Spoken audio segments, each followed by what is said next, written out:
Thank you, Judge. The government calls Joseph Garcia. Do you solemnly state the testimony you shall give in this court will be the truth, the whole truth, and nothing but the truth, so help you God? Yes. Please have a seat, and please state and spell your full name for the record. Joseph Garcia. May I inquire, Your Honor? Yes. Last name, spell it? Garcia. Joseph Garcia, called as a witness by and on behalf of the government, having been first duly sworn, was examined and testified as follows. You may inquire. Thank you, Judge. Good morning, Mr. Garcia. How are you doing? Okay, where did you grow up? Park Slope, Brooklyn. Who did you grow up with? My mother and grandmother. How far did you go in school? Some college. Where was that? What college did you attend? San Antonio Community. What years were you in college? 02 to 04. After your years in college, did you return to Park Slope? Yes, I did. Did there come a time when you left Park Slope? Yes. When was that? 06. 2006?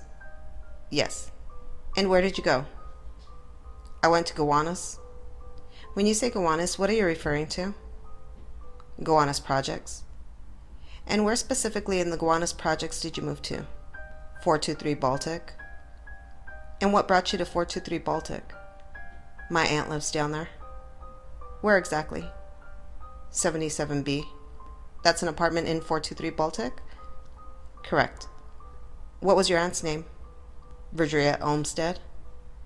Did she go by any nickname? V, Aunt Dree. Mr. Garcia, have you ever sold drugs? Yes. What kind? Crack cocaine. When was the first time you sold drugs? 07 sometime. Where did you sell? In 423, mostly in the lobby, sometimes in an apartment. When you say mostly in the lobby, sometimes the apartment, I take it as you sold more than one time? Yes. When was the last time you sold drugs? Summertime of 2010. And fair to say you sold crack cocaine regularly during the years? Correct. When you first sold crack cocaine, did you have a job at the time? No, I was currently unemployed at the time. Had you had a job previous? Yes. What job was that? I was a doorman. What happened? Got laid off. I was collecting unemployment. I couldn't find work. I turned to the streets. And at the time you started selling crack cocaine at 423 Baltic, did anybody control that building, the sale of drugs in that building? No, it wasn't no patrol. Everybody was kind of doing their own thing. Do you know a man named Ronald Heron? Yes, I do. Do you see him in the courtroom today? Yes. Could I ask you to point him out and identify him by an article of clothing? Blue button-up. I'm sorry, I couldn't hear. Light blue button-up collared shirt with a top. Let the record reflect the witness has identified the defendant. How did you first meet the defendant? I grew up in the neighborhood. I always had family in the projects. I used to be down there playing ball back and forth, traveling team with a lot of dudes from the projects. We fairly stay in the neighborhood. I knew him a long time. Wasn't really acquainted, but I knew him fairly through the years. All right, your folks' place in Park Slope. How far was that from the Gowanus houses? About 4 or 5 blocks. Did there come a time when the defendant left the projects, the Gowanus houses? Yes, when he was incarcerated. So he left to go to prison, to jail? Yes. And did he return? Yes. Do you remember when he came back? Sometime in 07. Were you selling crack cocaine during that period when he returned to the Gowanus houses? Yes, I was. And again, you were selling where at this time? 423 Baltic. What interactions, if any, did you have with the defendant when he returned to the Gowanus houses after his term of incarceration? One evening we was getting ready to go to the club for one of my friend's birthday. We kind of hanging out, chilling in front of the building. Rod told his friends to approach me, and 2 other guys pulled us in the building. Say I wanted to talk, so we go in the building. One of the dudes pulled out a gun. Other dudes searched us, took out money we had in our pockets, I had some earrings and white canary diamond earrings, took my earrings, took the other dude's money. One of my friends, GIB, came in the building, tried to stop it, tried to tell Ra I'm cool, I'm good. He kind of like brushed him off, told him I'd get with you later, so he left the building. After the robbery was done, he told everybody to go out the back door. The other two people I was with went out the back door. I went upstairs to my aunt's house. I just want to return to a couple of things that you just said. First of all, you used the expression Ra. Who is Ra? Ronald Heron. Was that a nickname that people used commonly? Yes. And you mentioned somebody, I think you referred to a GIB? Yes. Do you know his real name? Tye Walker. Do you know what GIB stands for? Guy in the bushes. And where did this robbery take place? In the lobby of 423 Baltic. Okay. I'm sorry, did we establish when it happened? I think. When, relative to the time when the defendant returned to the Gowanus houses, how long after that would you estimate this occurred? A month or two. And just so we're clear, what did the defendant and these two others take from you? They took about $600-700 cash and 2 earrings, white gold, white and canary diamonds. What happened after the robbery? So after the robbery, the other 2 guys that got robbed with me went out the back door of the building. I went up to the 7th floor to my aunt's house. I was mad. I used to smoke weed a lot, so I went to my aunt's house, got money, got in the elevator, went up to the 12th floor to my friend's house so we can get weed, smoke, basically vent with him. Who did you see when you were on the 12th floor? When I got off the elevator, it was Ra and a bunch of other people from the neighborhood standing around in the hallway having a conversation. I walked right past them and went into the apartment I was going to. And did the defendant say anything to you and the others? Not in the hallway. They later came in the apartment. We had a conversation about what took place in the lobby. Let me know it wasn't personal. He ain't like all the freelancing that was going on in the building as far as the drug selling, and explained to me, he had to put a lot of work in the building and just didn't like that everybody freelancing and doing their own thing. What did you understand him to mean? Your understanding of the word freelancing. What did you understand him to mean by that? Basically, that's just, me having my own drugs to sell, not answering nobody, just basically doing my own thing. And you mentioned that he put in a lot of work for the building. Can you explain what you understood that to mean?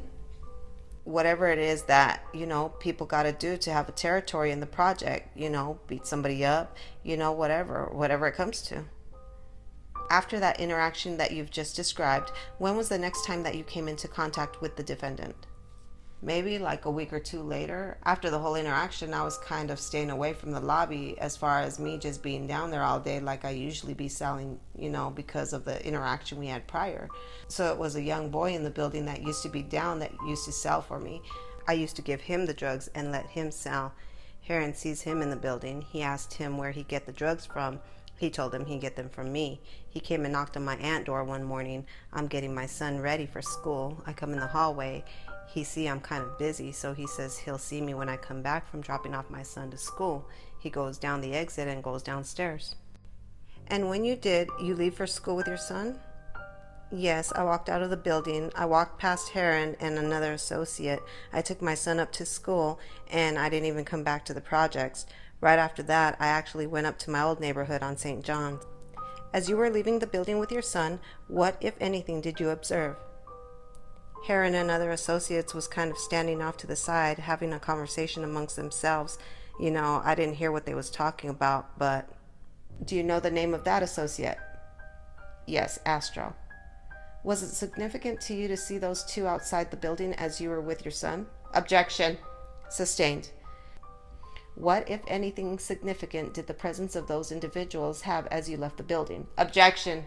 You may answer. No, I know Astro was telling them how I'd be out there every day hustling. Objection.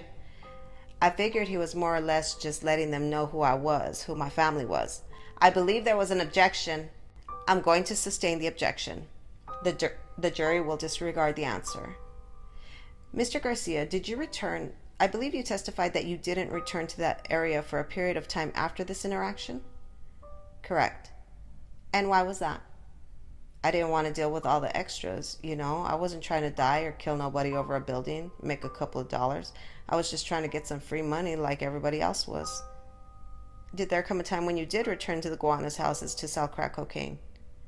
Yes. And explain to the jury, if you could, well, first of all, how much time elapsed before you came back to your... A few months passed before I came back. Okay, and why is it that you came back? You know, little money I had saved, I'm spending it. Holiday season passed, you know, I got a son. I did it real good for him. Like, I was still making the money, you know, but my money started getting low. I bumped into an old friend who was selling on the other side of the projects over by 241 Hoyt Street and 235. So he tells me, you know, you ain't got to be over there. You can come over here with me and get money with me. I'm doing my thing. So I took him up on his offer. I bumped into an old friend who was selling on the other side of the projects over by 241 Hoyt Street and 235. So he tells me, you know, you ain't got to be over there. You can come over here with me and get money with me. I'm doing my thing.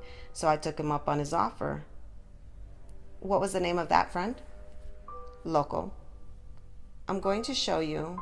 If I may publish to the witness and the jury, this is Government Exhibit 1. It's already in evidence. Very well. Mr. Garcia, do you recognize this map? Yes. What does it depict? It's a layout of the projects. If you can just point, if you touch the screen, it ought to make a mark. If you can point out 423 Baltic. All right, that is the number 423, but the building itself? All right, and then you just mentioned that. Just testified that your friend Loco had indicated you can sell on the other side of the projects. Could you identify for the jury where building 241 you said it was located? You can circle it if you wish. Thank you. So did you begin to sell crack cocaine in 241? Yes, I did. And did there come a time when you had a discussion with the defendant or where you saw the defendant again? Yes, I did. When was that? That was a couple of months later. Loco had a little situation. He messed up some money. My boy Moose and GIB, they called me, said they came in the lobby and beat him up over he owed Raw some money.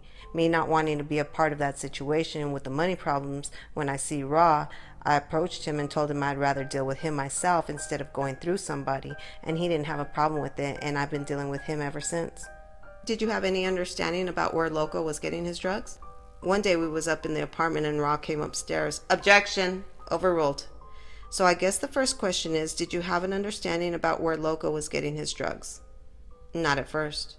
Did there come a time you learned where he was getting his drugs? Yes. How did you learn that? We was up in the little apartment we used to have that we used to sell out of on the 3rd floor and 241, playing PlayStation 3, playing NBA 2K. Ron comes up to the apartment to come see Loco, you know. He steps in the kitchen. They had their little conversation. So when he leaves, Loco comes back in the room with me and he's telling me he don't care. You out here. He know you out here. You messing with me. He don't care if you go back there by 423 because nobody ain't really out there. So a little while passed, we still being on that side with him. I essentially made it back over to 423 where I was more comfortable at. And you took from that conversation that Loco was getting his drugs from the defendant? Correct. Now, let's go to, you mentioned an interaction you had with the defendant where you decided to go on over, basically with him. Explain for the jury your thinking there. Why is it? How is it you sold directly for the defendant? I seen him. This is after I get the call from Loco that he got into a fight with the 2 other guys, and I knew it was a money issue, so, you know, I was always good with money. I didn't want to put myself in a situation over somebody else's doing, so I took it upon myself to approach him, you know, and tell him I'd rather deal with him myself, other than going through somebody else. You testified about, I think you said Moose. You mentioned the word Moose? Correct. Who is that? George Mejia. And we'll talk a little bit more about him in a moment, but what connection did he have to the defendant, if you know? That's one of his lieutenants. I'm sorry, whose lieutenants? One of Raw's lieutenants. All right, go ahead. Was the defendant receptive to this idea that you sell for him directly? Yeah, he was all for it. He didn't see a problem with it. And did you begin to sell the drugs for the defendant? Correct. How did it work? What was the arrangement in terms of how you would get the drugs? He would tell me to meet him somewhere, sometime at his cousin's house, building, right next to 423, 417. Me and GIB, we'd go meet him. He'll give us whatever amount of drugs we asked for at the time and give us an amount we owed him. And where were you selling? At this time, I'm in 423 Baltic. Is this a period of time you're selling both in the lobby and sometimes in your aunt's? Correct. What quantity of crack cocaine were you picking up from the defendant when you would get supplied? He started me off with an ounce, 28 grams, I guess, to build trust or whatever, to see how I was going to do with the money, how long it was going to take me, and eventually I started getting 50 from him. When you say 50, you're referring to what? 50 grams. Was there anybody else, or who, if anybody, did you go with to get resupplied? Most of the time it was me and GIB. And GIB again? What is his government name? Tahi Walker. I think you mentioned a building, another building, where you'd go to get resupplied. Where was that? 417. And who, if anybody, lived in 417? His cousin. What was his? Ra's cousin Diz. And did the defendant have a place there? He had a room in the apartment. Could you describe that apartment? Regular apartment, furniture, big screen TV. He had a room in the back, bed, TV on the wall, little system, red wall. We used to call it the red room. And what means, if any, did he have to keep drugs secured there? Lockbox. Do you know if there was a lock on the door? It was a lock on the door also. You testified earlier about money problems in connection with your friend Loco. What do you mean by money problems? As far as coming up short with whatever I had to give Ra? And did you ever have money problems? No. The person you mentioned who was standing with the defendant when you left 423 Baltic, I'm taking you back to your earlier testimony. You left with your son. What was that person's name? Astro. Do you know whether he had any involvement with selling drugs? Yes, he did. What connection did he have with the defendant, if you know? At a period of time, he was also going through the defendant. What period of time? Yes, can you establish a period of time? So, during what period of time did you know him to be selling drugs for the defendant? This was early '08 sometime. Do you know who was with the defendant when he robbed you? No, I didn't know the other two guys. Alright, so during the period of time when you were selling crack cocaine, beginning to sell directly with the defendant, how long would it take you to sell 28 ounces that you started out with? The 28 grams, excuse me. A day, 2 days, it fluctuates, there's really no set amount. Really be how much time I put in, it fluctuates. I could do in a day and it might take 3 days. There's really no timetable. And what was the financial agreement when you went to get resupplied? Did you provide money to the defendant? Yes. And you got to keep a cut for yourself? Yes. And did there come a time when you were receiving larger quantities during each resupply?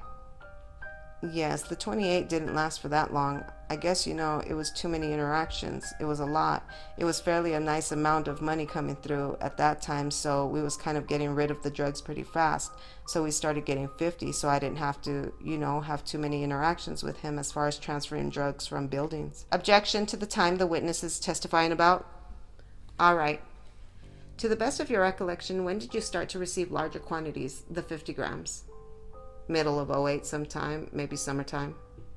And were you still going with GIB at this time? Yes. To get resupplied? And how much drugs would he receive? We was receiving the same thing every time. So in total, how much crack cocaine were the two of you receiving? 100 grams. What advantages, if any, were there to receiving 50 instead of 28 at a time? It was more drugs means more profit. Well, wouldn't you receive, if you went twice for the 28 grams, you would end up selling the same amount. Was there some advantage to having more all at once? For me, I used it for my advantage because after a while, like I said, drug game, it fluctuates. Sometimes the drugs go fast, sometimes it goes a little slower, meaning that I have more drugs. Now I knew it gave me more time to have Ra's money correct. So what I started doing, I started saving my money. I started buying my own drugs on the side, and that's how I was really seeing my money. Did the defendant ever leave drugs for you to pick up somewhere other than 417? Yes. Where? In 195 Hoyt Street. How would you get the drugs if they were left for you there? I had a key to the lockbox we had. Was there anybody helping you to distribute the defendant's drugs? Yes. Who? After a while, I brought my two cousins to the project. Crystal was helping me. Randy was helping me. What are the names of your cousins? Musa Marshall and Jason Valentine.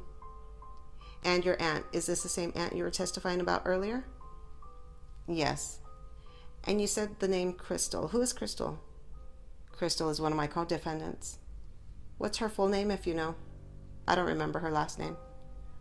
All right, I'm going to show you Government Exhibit 1 again, if I could. There it is for the jury.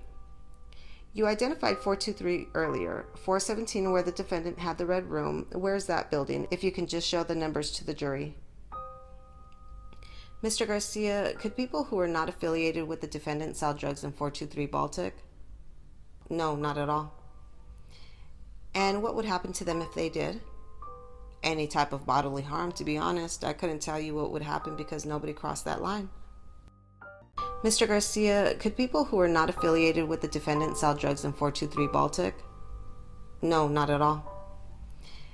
And what would happen to them if they did? Any type of bodily harm, to be honest. I couldn't tell you what would happen because nobody crossed that line. What was your understanding of why nobody crossed that line? Objection. Basically, they were scared. Overruled. Go ahead. They were scared of Ross, so we never had no issues with that.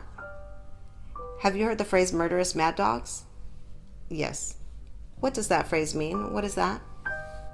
It's a section of the Bloods. Do you know any people who are members of that set? Yes. Do you know who is the leader of that set in Gowanus Projects? Yes. Who is that? Ronald Heron. And what are the Bloods? Objection. Overruled. Were you a member of the Bloods? No, I wasn't. I have a series of photographs I'd like to show the witness. I'm just thinking about the most efficient way to do it. Perhaps I can show Mr. Soloway all at once and then approach the witness, if I may, Your Honor? Yes, you may. Members of the jury, I'm just going to remind you when an objection is made. If I sustain the objection, you're to disregard the question and any answer if the question was answered. If the objection was overruled, you may consider the answer along with all the other evidence in the case. May I approach, Your Honor? Yes, you may. If I can just ask you to look through those one by one, and I'll ask you a few questions when you're done. Do you recognize these photographs? Yes. Are these people that you know? Correct. Do they fairly and accurately depict those people as you knew them? Yes. Your Honor, I believe without objection the government offers exhibits 109, 133, 141, 137, 132, 124, 115, 113, 105, and 101. No objection. All right, government exhibits 109, 133, 141, 137, 132, 124, 115, 113, 105, and 101 received into evidence without objection. You may publish them to the jury. Thank you, Judge. Who is that, Mr. Garcia? Ronald Heron. Your Honor, if I may, I'm going to ask my colleague, Mr. Ariel, to place the photographs on the board so the jury can see them all once the witness has identified them. All right. This is Government Exhibit 133. Mr. Garcia, do you recognize who that is? George Mejia. And is this the George Mejia you testified about earlier? Yes. Did he have a nickname? Moose. And what connection, if any, did he have to the defendant? That was his lieutenant. And when you say lieutenant, what's your understanding of the role a lieutenant plays? The overseer, more like the supervisor. He's in the area more than Ra was, so, he's there to make sure everything runs smoothly, basically. And when you say everything runs smooth, what's the everything you're referring to? As far as drug sales, no outside problems, that kind of thing. What, if any, role did Moose have in protecting the defendant, if you know? He served his little security sometimes too. Ra didn't like the whole guns, so he'd bring a guy like Moose with him, and most likely he'll carry it. Alright, this is Government Exhibit 113. Who is this person? Dipset. And what connection, if any, did Dipset have with the defendant? Same kind of role, not really the overseer as far as the money situation, but he was another muscle man. When you say muscle man, what do you mean by that? Carry the gun, do a little filming with the camera, that kind of thing. Objection, Judge. Without a basis for this knowledge, there is no testimony about. Sustained. Mr. Garcia, did you ever see Dipset carrying a firearm? Yes. Did you ever see Dipset carrying a firearm in connection with his work with the defendant? Yes. On more than one occasion? Once or twice. This is Government Exhibit 109. Do you recognize that person? Yeah. Who is that? That's M. Dot. And do you know M. Dot's real name? Sean Dole. And what connection, if any, did he have to the defendant and narcotics activity? A minor similar role, but a lot more minor. Petty drug dealer. Wasn't really good with money and stuff, so he was kind of just around, more or less. Do you know whether M. Dot had an affiliation with a gang? Yes. And what affiliation was that? He was a Blood. Did he have affiliation with a particular set? Yeah, he was Mad Dog. And how do you know that? That was one of my friends. I was with him fairly a lot, so I was knowledgeable of this. And how about Dipset? He was Blood also. And also M. Dot? Yes. How about George Mejia? Same. This is Government Exhibit 141. Who is that? That's GIB, Tai Walker. What relationship, if any, did he have with M. Dot? That's his brother. All right, and what connection, if any, did he have to the defendant? That was one of my road dogs. We used to sell drugs together. And do you know whether he had an affiliation with the Mad Dog set of the Bloods? Yes, he did. And what's that? I'd say yes, he did. Was he a member? He was a member. Is this the same person you were testifying about earlier who would go pick up narcotics? Correct. Who is this person? That's Fio. And was Fio a member of the Mad Dogs? I'm sorry, you need to identify the exhibit number. Government Exhibit 137. Do you know Fio's real name? No, I don't. Was he part of the Mad Dog set of the Bloods? Yes, he was. And what connection or tie, if any, did he have to the defendant? He sold drugs also. Where did he sell drugs? On Bond Street, 198. This is Government Exhibit 132. Who is that? That is me, Jojo, Joseph Garcia. Government Exhibit 115. That's Musa Marshall. And you testified earlier about Mr. Marshall. What relationship did he have to you? That's my cousin. And what connection did he have to, if any, to your and the defendant's narcotics? He helped me sell drugs. Where would he help you to sell drugs? 423. When you say 423, Baltic? Baltic, correct. And would he sell in the lobby? Both lobby apartments, sometimes 7B. 7B, and that's, remind us again whose apartment was 7B? Verdria Olmsted. Government Exhibit 105. Who is this? That's my aunt, Verdria Olmsted. Government Exhibit 124. That's Crystal. Where did Crystal sell? Did Crystal Lewis sell drugs? Also in 423. Were there occasions when you supplied Crystal Lewis with drugs? Correct. In your understanding, did Mr. Huron, the defendant, have an understanding? Did he know that you had these people selling drugs on his behalf? Yes. Mr. Nitze, the members of the jury, I think, are having difficulty seeing the chart, and at some point you may want to raise it up on an easel. Well, if that's the intention that they see, it may need an easel at some point. That's the intention. Thank you, Judge. A little collage here. There we go. Do you know whether Musa or Marshall had any gang affiliation? Not to my knowledge. How about Crystal Lewis? Yes. And what was her gang affiliation? She was Blood. Was she a particular set of the Bloods? She was a Mad Dog. Have you ever heard the term holster used in connection with gang-related activity? Yes. And what does that term signify to you? That's usually somebody that's around that holds the gun. And what's the purpose of a holster? Why would you have somebody like that? If I have a holster with me, I don't have to hold it myself, so worst case scenario, police come, I won't be the one to get locked up with the gun.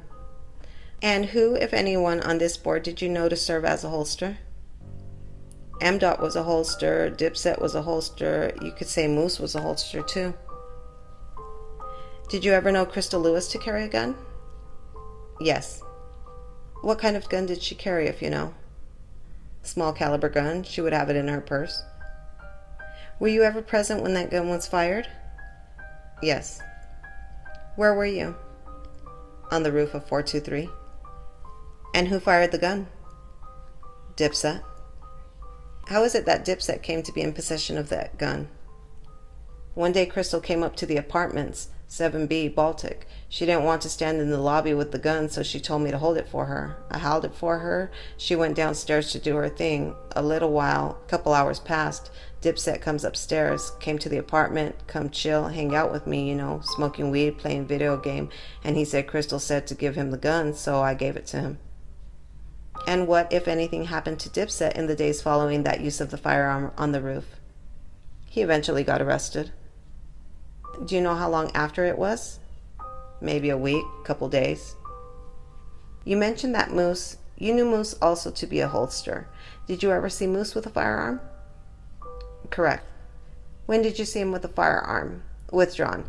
Did there ever come a time when Moose gave you a firearm? There was a time when I returned firearms to him, but not given to me. How is it you ended up returning firearms to Moose? One occasion, he gave GIB a book bag with a gun in it to hold for him. He put it up at my aunt's house, so when I found out that the gun was there, I made him come get it because I didn't like to have guns in the house because we were selling drugs out the house. So worst case scenario, I could flush the drugs. I never kept too much in the apartment at one time, but the gun, I would be stuck with it, so I always kept the house clean of guns. And so you discovered that that gun was there? Yes, when I got knowledge that the gun was there, I spoke to him and he came and got it. Was that the only time you ended up returning a gun to Moose? No, that was the first time. And what happened the other time? Same types of scenario. The second time, this time it's in a larger bag. It was a silver shotgun, maybe about this big. And what did you do with that? Same type of scenario, I didn't like the idea of a gun being in my house, me having to take the fall for it because I couldn't let my aunt or nobody get arrested for it. If anything happened in that apartment, it would have been on me. I contacted him. He eventually came and got it. Now, the people who you've identified on this board as holsters, who were they holsters for? Mr. Hahn and sometime himself. To your knowledge, did Crystal Lewis, where did she sell drugs, if you know? In 423. Do you know whether she sold in other places too? Not to my knowledge. You don't know one way or the other? I don't know. You ever heard of a man named Lefty? Yes. Do you know his real name? James. Do you know his last name? No. Do you know whether he has any siblings? A brother, I believe. Do you know his brother's name? No. And what connection, if any, did Lefty have to the defendant? They was close when we was younger, before we went off to jail. Before who went off to jail? Before Lefty. Well, both of them. Turning your attention to May of 2008, were you spending time in 423 Baltic at that time? Yes. Did there come a time when you learned that somebody had been shot in the building in the elevator? Correct. Who was shot? Did there come a time when you learned that somebody had been shot in the building in the elevator? Correct. Who was shot? A guy that lived on the second floor, Rich. What was his name? Rich. Do you know his last name? No. Can you describe him? Puerto Rican guy. Did you see him on the day he died? Yes. Where did you see him? I seen him in the lobby of 423. What were you doing in the lobby of 423? I was selling drugs. And who else, if anyone, did you see in the lobby of 423? Me, GIB, Phil, Rich, and eventually Haran joined us, and another associate. I don't remember who it was. What was the weather like that day, if you remember? I remember the beginning of the day, it was kind of cloudy, misty, drizzly maybe, then eventually cleared up, got sunny, and was a nice day. And what, if anything, did the defendant do when he was in the lobby? When he came in the lobby, we greeted regular, say what's up, stood around for a minute. Then he pulled GIB to the side and talked to him. They went to the back exit to talk. Sounds like they was having a regular conversation. I heard the back door open and closed. I wasn't sure if somebody went out or they was fixing the wires in the back door, because that's how we used to keep the police from getting in. That's the only... So when you say the cable wires caught in the door, what would happen if the wires got caught? The door doesn't close, the magnet doesn't latch, so the police can't sneak up on us from the front of the building. Sometimes they'll try to come through the back to open up the back door. And what kind of sound is made when that door closes? It shuts, make a little beep, maybe sometimes. And what had you all been doing in the lobby that day? Selling drugs, smoking weed. The guy Rich was drinking 40 ounces of beer. He was sitting there in the lobby, kind of regular activities, kind of how we normally kick it in the lobby. What, if any, interactions did you observe between him and Theo? It was having general conversation. I wasn't really paying him no mind, you know. It wasn't people I never seen around, wasn't from the neighborhood or building or nothing, so it was kind of, you know, it was regular seeing him there, kind of. Did there come a time when you left the lobby? Yes. Where'd you go? I went back up to my aunt's apartment. And did there come a time that day that you learned that there'd been a shooting?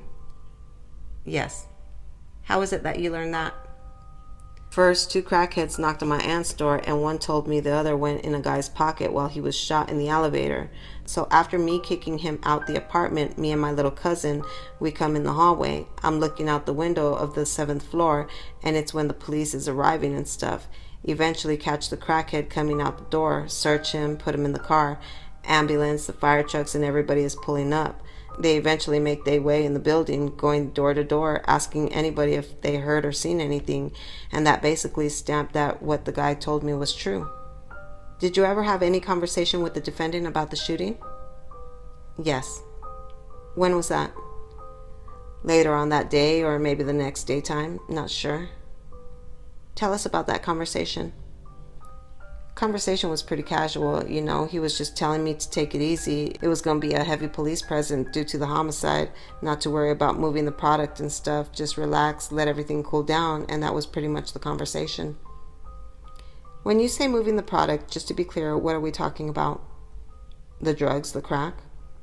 What did you understand him to mean by what he told you? Basically, you know, it was going to be a heavy police presence. Don't risk getting locked up, you know, trying to do one thing because they're around for something else, so. And how would you describe his tone of voice during that conversation? It was pretty regular. They was having a regular conversation about anything. Did you ever have a conversation with Theo about the shooting?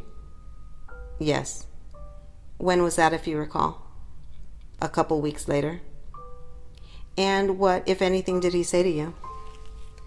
I seen him coming into the building, kind of asking me how the police presence been or whatever. I'm describing to him, you know, telling him homicides coming around a lot.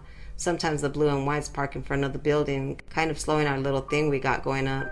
And he just casually apologized, saying, you know, my bad, bozo blood had to go. And I just kind of turned off from him and went about my way. You used the term bozo blood. To your knowledge, did Rich, the victim, have a gang affiliation? Yes. And what affiliation was that? He was blood.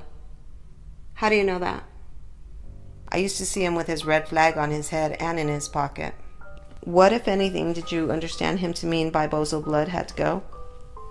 I meant him to be meaning about the homicide that happened in the building that morning. Had you ever seen Theo carrying a gun? No. Have you ever seen him commit an act of violence? No, he was a pretty quiet dude. Had you ever heard anyone refer to Theo as a holster? No. Have you heard of a man named Smurf? Yes. Did you ever see Smurf shoot a gun? Yes. What happened to Smurf, if you know? He eventually got arrested for murder. Well, did you ever come to learn that Smurf was injured? Yes. How was he injured? He was shot in the chest, I believe. And do you know who shot him? Yes. Who? Dipset. Do you know of a man who went by the name Macho? I don't know him, I only know of him. Do you know where he's from? Yeah, he's from Wyckoff Projects. On the subject of injuries, Moose, did there ever come a time when Moose got you injured? Yes. On the subject of injuries, Moose, did there ever come a time when Moose got you injured? Yes. What happened to Moose? He was shot multiple times. Did you ever see him after he was shot? Yes. Did you ever have any conversation with the defendant involving this man named Macho? Yes. And what was that conversation? It was basically one day him and one of my other friends, Cakes, went up to the projects looking for him. I'm guessing they didn't run into him this particular day, and he basically was just saying, like, eventually I'll see him, I'll bump into him. And when he's saying eventually I'll bump into him, who did you understand him to be referring to? Macho. Was this before or after Moose got shot, if you recall? After. You just said the word Cakes, I believe? Yes. What were you referring to? That was one of my friends that passed away. Do you know his full name? No, I don't. And you testified, I believe, that Cakes and the defendant left together. What connection, if any, did he have to the defendant? He was also blood. I believe you testified about this, but before the defendant and Cakes left during the incident you were just discussing, where did the defendant go? Anywhere? Yes, he went inside of 417. When you say 417, what's the Baltic? 417 Baltic, is this the same building you were discussing earlier where the Red Room is located? Yes. Have you ever seen anyone affiliated with the Mad Dog set of the Bloods filming the defendant? Yes. Who? Dipset. And what was your understanding of the purpose of that activity, that filming? The films he was filming at that time, it was more just day-to-day activity, showing that, we rapping about being in the hood, we really in the hood, really where, where crime happens, that kind of thing. You mentioned rapping. Did you know the defendant to be involved in as a rapper? Yes. And what connection did these videos that you're talking about have with the rap activity as far as you know? It was basically to, for separate Raw, to separate himself from a lot of rappers, rapping about being in neighborhoods they don't really be in, things like that, so it was more of an authentic type of showing. You mentioned authentic type of showing. How, if at all, did authenticity factor into the defendant's approach to his rap as far as you know? That was the main thing he was pushing. As far as with the music, wanted the people to know that I rap about it, I live a certain way. Bump into me in the street, I'm not going to say excuse you, I may push you back type of thing. Alright, did you appear on some of those videos? Excuse me? Mr. Garcia, did you appear on, were you filmed in connection with some of those videos? Correct. Are you familiar with the term project music? Yes. What's project music? That was, basically he did a mixtape called Project Music. We had some t-shirts, CDs, things like that. And do you recall being filmed, were you ever filmed on one of those videos that you've been describing where the defendant was handing out t-shirts? Yes. And did you review that video in preparation for your testimony today? Yes, I did. Your Honor, the government offers, I believe without objection, Exhibit 1200, which is one of these videos. Any objection? No objection. All right, Government Exhibit 1200 is received in evidence. That, of course, Your Honor, is without regard to other letters and things like that submitted earlier regarding the videos. Yes, I understand. Seem to have lost audio. I'm going to pause for just a moment. He said, I'm going to show a day in the life of Rod Diggs. Who is Rod Diggs? That's him. That's his rap name. The term pseudo green screens, what's your understanding of what that means? Green screen is something they use in Hollywood that you can basically put anything up on the background. So basically what he's saying is we really in the projects, this is where we at. This ain't make believe, you know what I'm saying? Who's Wayne Perry, if you know? Wayne Perry is a well-known gangster kingpin from DC. Who's that? That's me. Do you know that lady? Yeah, I know her. Who just appeared? What's her name? Arlene. And who is she?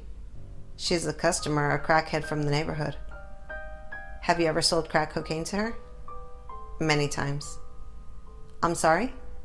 Plenty of times. What's she trying to do right there? Basically, she's trying to get something from me. It sounds like she had a little problem. She ain't have enough money. I didn't want to accept what she had, so I guess she's trying to use Ra as a leeway to get me to give her something. When you say something, just to be clear, what are you talking about? Some drugs, some crack. Do you know whose voice that was that we just heard? Yeah. Whose voice? That is Dipset's voice.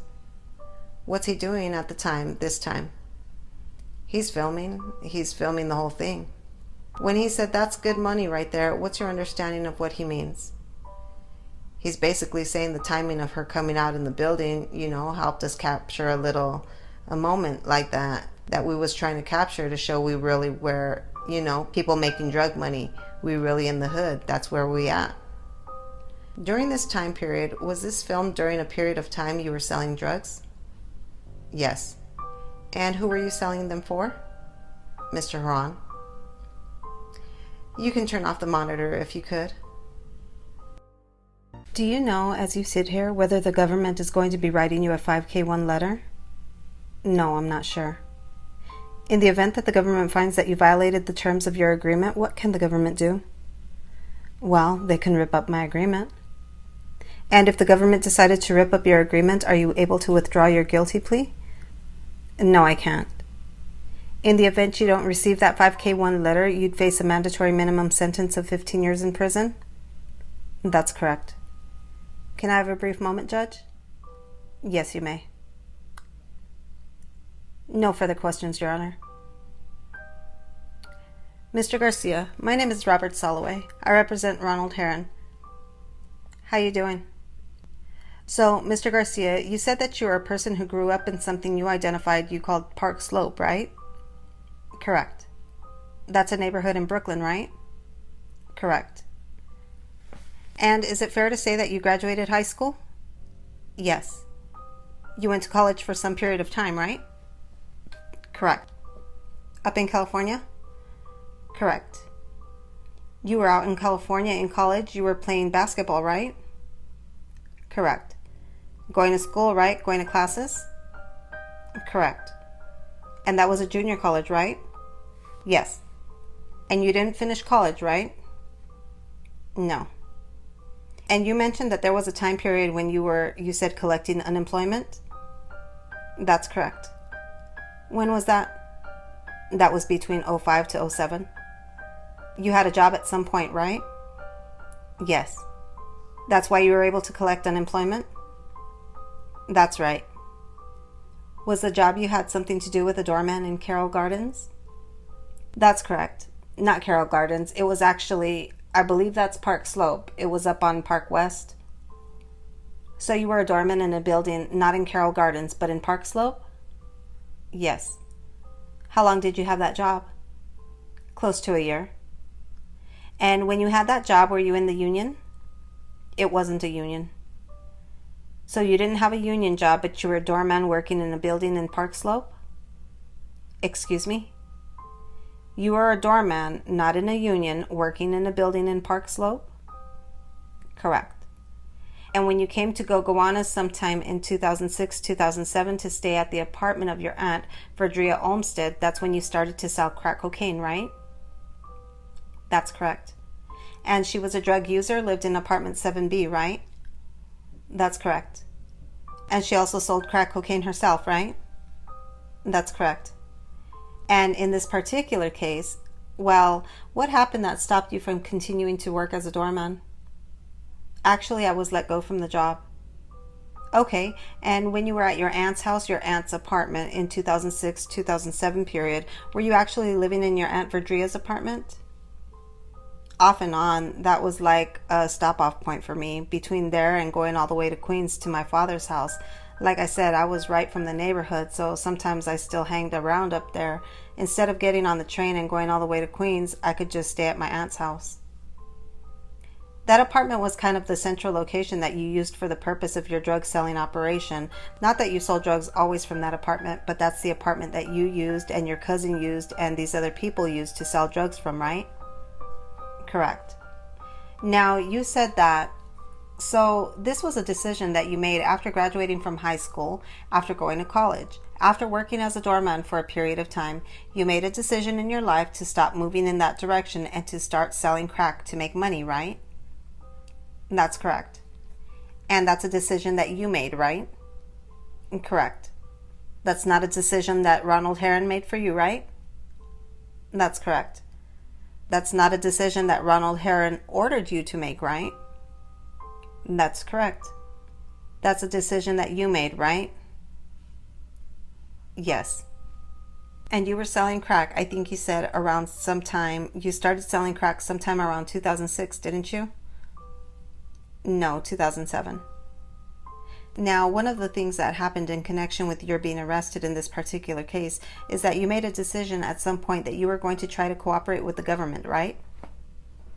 Excuse me? You made a decision at some point that you were going to try to cooperate with the government, right? Yes. That you were going to try to attain a cooperation agreement from the government? That's correct. And you were going to try to get this 5K1 letter that you referred to on your direct examination, right? That's correct. Which would allow the judge at the time of sentencing to go below your mandatory minimum of 15 years, right? That's correct. And in the course of pursuing or seeking to get this cooperation agreement, one of the things you said you had to do was meet with the government? That's correct. And when you met with the government, there were things called proffer sessions, right? Yes. Where you sit down with government agents, right? Yes. Prosecutors, right? Correct. And they ask you questions and you give them answers, right? That's correct. And a number of things that you were asked questions about and you gave answers about in those proffer sessions was the subject of the testimony that you gave in court today, right? That's correct. Talked about what was going on in Gowanus, right? Yes. What you were doing? Yes. And what other people were doing, right? That's correct.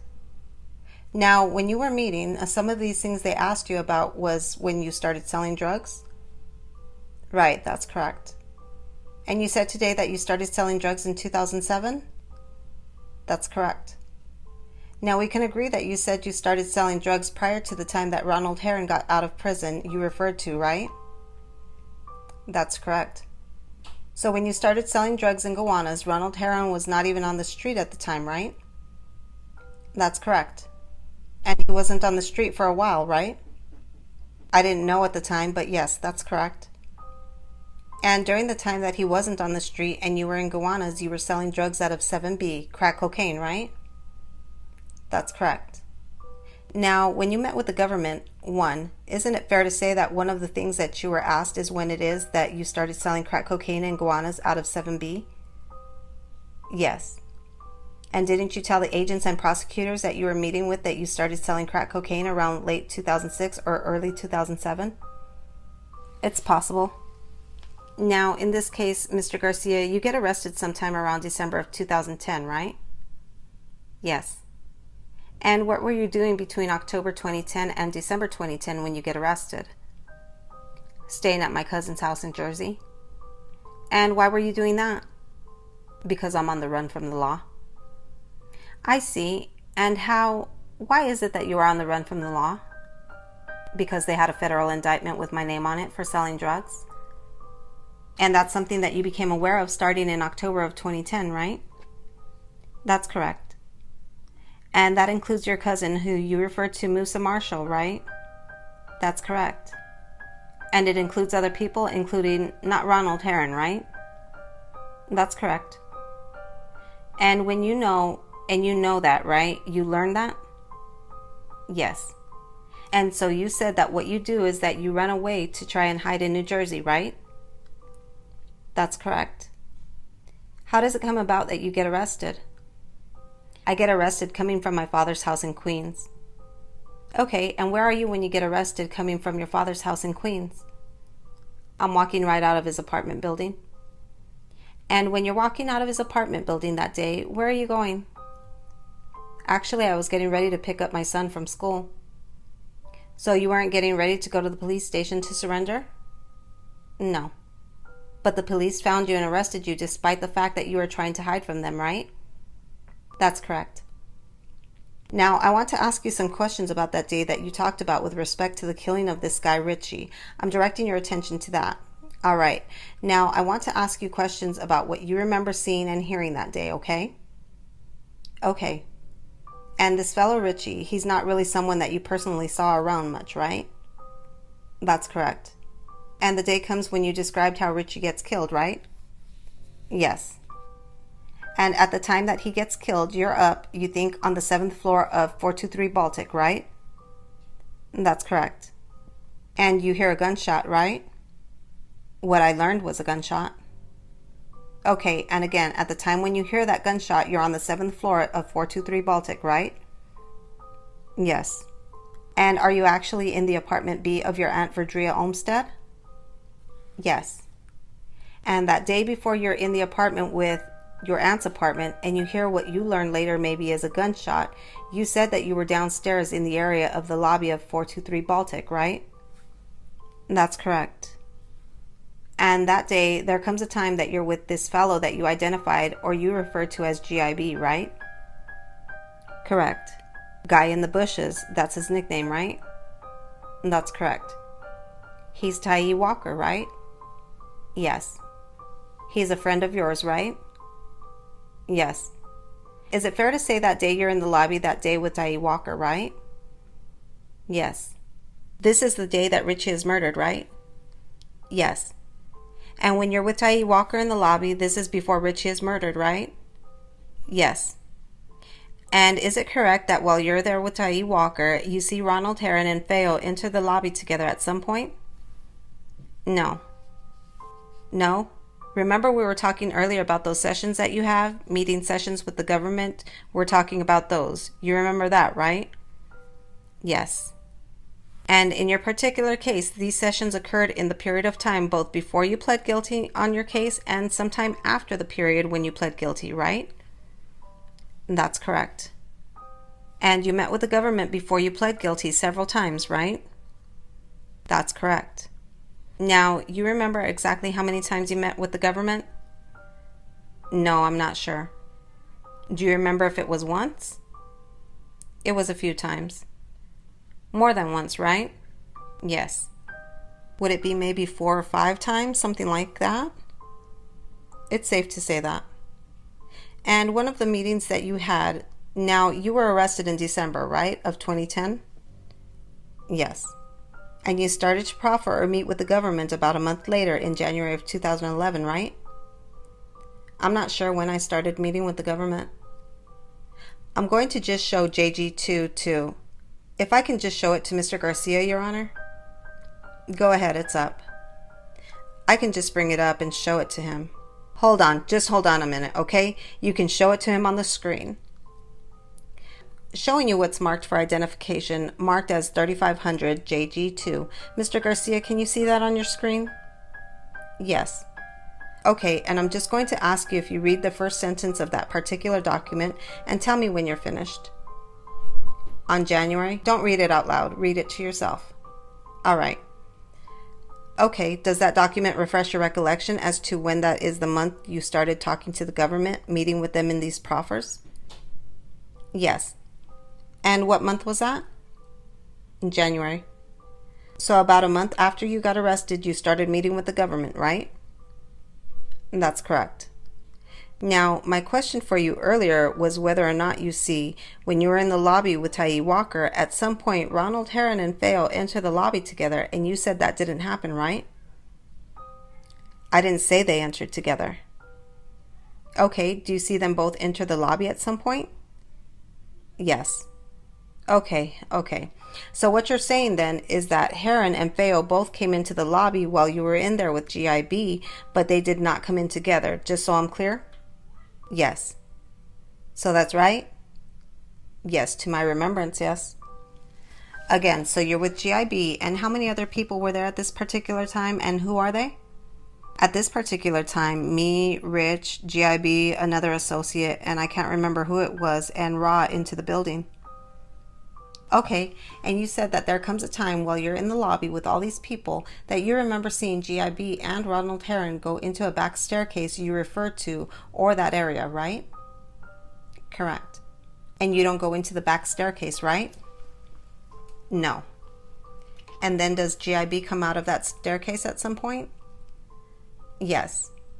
And does he say, I am going downtown? Correct. Okay, and does GIB actually leave to go someplace after saying he's going downtown? Yes. And does he leave with other people with him? He left with one other person. Who is that? Associate. I can't remember his name. Okay, and you didn't see Heron leave with GIB, right? No. Or anyone else, right? That's correct. But you don't really know what Heron did. You don't know if he went out the back door of the building too at some point, right? That's correct. But you do know that what happens next is that Feo and Russo are left in the building, right? When I leave, yes. Yes, when you leave. And where you leave to go is to the 7th floor, right? Correct. And when you do that, you leave Feo and Russo in the lobby, right? That is correct. And it's about 5 minutes later after you get out on 7 that you hear what you believe is a gunshot, right? Yes. So now you indicated some things that happened after the incident where, not the incident, the murder of Richie. You mentioned some things that happened about a month later, specifically conversations with Feo, right? Yeah, a few weeks later. All right, a few weeks later. And a few weeks later, what happens is that you see Feo, and Feo asks you how the building was doing, right? That's correct. And he means by that whether the building is hot due to the police investigating the murder of Richie, right? That's correct. And you told him it was still hot, right? That's correct. And he said to you, my bad, he had to go. It was something like that, right? That's correct. And he was referring to Russo to Richie, correct? Correct. And you said on your direct, he also told you around the same time that Russo was, I think you said Bozo Blood, right? Correct. Now you talked about Ronald Heron and the rap name that he had, Raw Diggs, right? Correct. And Raw Diggs is in fact the name that Ronald Heron used when he made music, right? That's correct. And one of the things that you became aware of from the minute that you started to know Ronald Heron was that he had the ambition to become a successful rapper, correct? That's correct. And he worked at that, right? Yes. And you knew about these efforts because you participated in a lot of them, didn't you? Yes. And you actually appear in one of his music videos that you referred to on direct, the Project music video, right?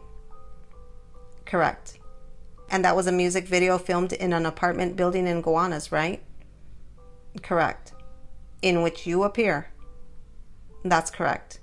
Not the video we saw here in court, but an actual music video with a song and a story like we see on MTV, that kind of thing, right? That's correct. And it was filmed with a film crew, right? Uh-huh.